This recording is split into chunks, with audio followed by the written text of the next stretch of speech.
আসসালামু আলাইকুম। আপনারা দেখছেন বার্ডস লাভার্স চ্যানেল। আমি মোহাম্মদ ইমন চলে আসলাম আজকে নতুন আরেকটি ভিডিও নিয়ে।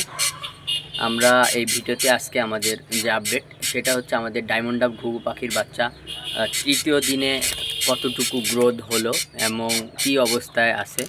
এই যে দেখুন আমাদের কি সুন্দর মেয়ে পাখিটা তার বাচ্চাগুলোকে আগলে রেখেছে বুক দিয়ে, এবং ছেলে পাখিটা প্রোটেক্টিভ মুডে। দেখুন কত সুন্দর পাখিটা, আলহামদুলিল্লাহ। এটা আমার বাসার একটি পাখি। এই পাখিটা আমার কাছে আজ থেকে প্রায় 2 বছর আছে। আলহামদুলিল্লাহ আমি এই পাখি থেকে মোটামুটি 13 পেয়ারের মতো বাচ্চা পেয়ে গেছি অলরেডি।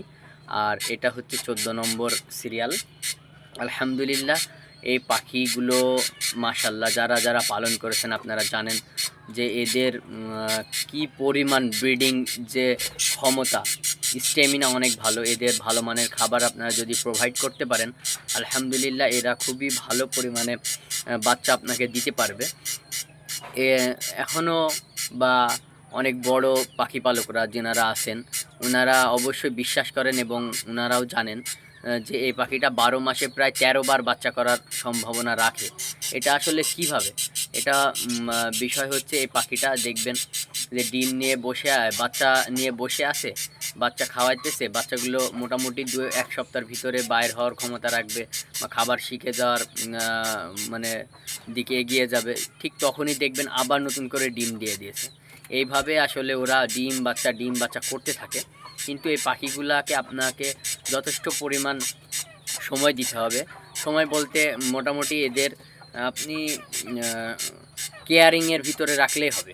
আপনাকে যে সারাদিন সামনে বসে থাকতে হবে, দেখতে হবে, বিষয়টা এরকম না।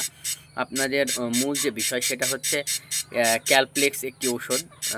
এটা যে কোনো ভেটেরিনারি দোকানে গিয়ে আপনারা পেয়ে যাবেন। ওই ওষুধটা কিনবেন, পানির সঙ্গে মিলায় খাওয়াবেন। ওখানে পরিমাণ দেওয়া আছে কীভাবে খাওয়াবেন না খাওয়াবেন।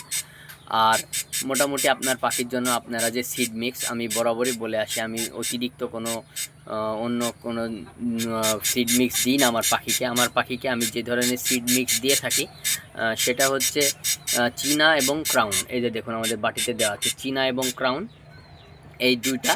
আর যখন ঠান্ডা বিশেষ করে শীতের মৌসুমে হয় তখন আমরা গুজি তিল ব্যবহার করি। আলহামদুলিল্লাহ এইগুলা ব্যবহার করে আমাদের পাখিগুলো খুবই সুন্দর এবং কি সুন্দর স্ট্রং। দেখুন আমাদের পাখিগুলো কত সুন্দর মুডে আছে। এই যে দেখুন আমি বাচ্চাগুলো আপনাকে দেখানোর চেষ্টা করব। আমি মাটাকে সরিয়ে দিলাম। এই দেখুন আমাদের এখানে 2টা বেবি আছে। আলহামদুলিল্লাহ আমাদের এখানে 2টা বেবি আছে। একটা বেবি কি অবস্থা, কারণ আমি যদি আপনাদের একটু দেখানোর চেষ্টা করি, একটু সময় দেবেন আমাকে।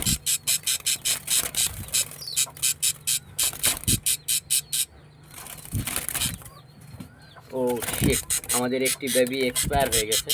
জানি না কোনো একটা কারণে আমাদের হয়তো খাঁচার ভিতরে খড়কুটো আটকে গিয়েছিল, যার কারণে আমাদের এই বেবিটা মারা গেছে।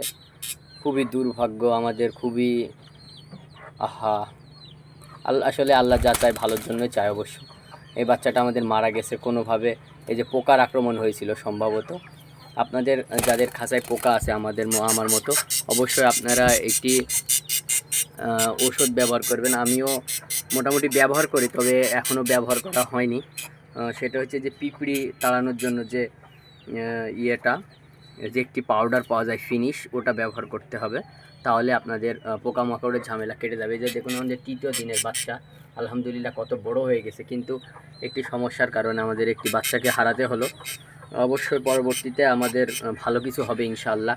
আপনারা আমাদের ভিডিওগুলো যদি ভালো লেগে থাকে অবশ্যই চ্যানেলটি সাবস্ক্রাইব করবেন এবং পাশে থাকা বেল আইকনটি বাজিয়ে দিবেন।